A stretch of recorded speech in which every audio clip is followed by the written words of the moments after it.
Hi everyone, welcome to Getting Fit, Staying Fit, spiritual exercises and challenges for living a faithful, discipleship-based life in Jesus Christ.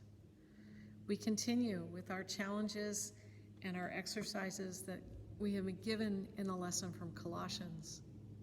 As God's chosen ones, holy and beloved, clothe yourselves with compassion, kindness, humility, meekness, and patience. Bear with one another, and if anyone has a complaint against another, forgive each other, just as the Lord has forgiven you, so you also must forgive. Above all, clothe yourselves with love, which binds everything together in perfect harmony. And let the peace of Christ rule in your hearts, to which you indeed were called in the one body, and be thankful. And whatever you do in word or deed, do everything in the name of the Lord Jesus, giving thanks to God the Father through him. So, this week, above all, clothe yourselves with love, which binds everything together in perfect harmony.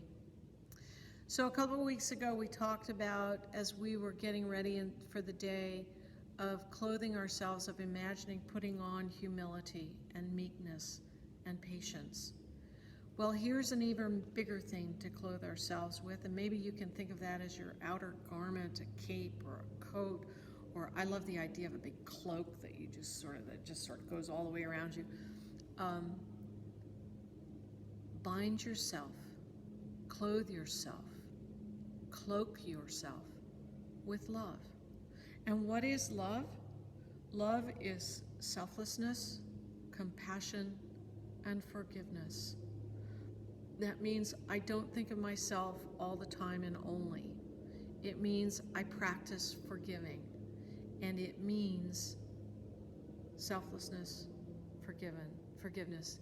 And it means I seek to base the way I interact with people on compassion for others, instead of being self-centered and unforgiving.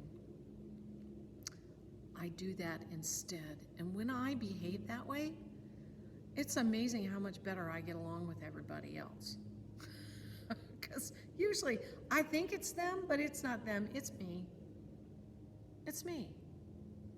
And so some of the ways I can bind myself and put on love is sometimes I can just, if I can't do anything better, I can just keep my mouth shut.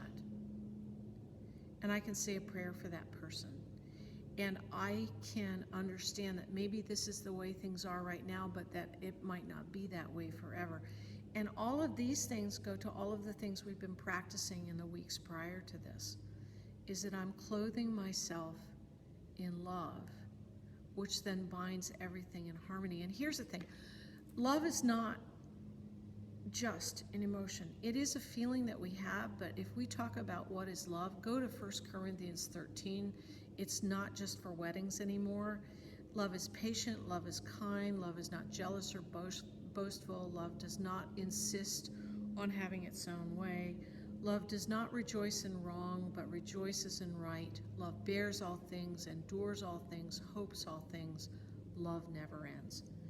There are some spiritual exercises and challenges as well.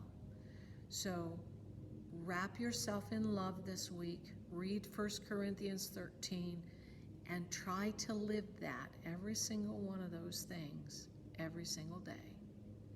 You'll be amazed. I know I say that a lot, but you will. Have a good week.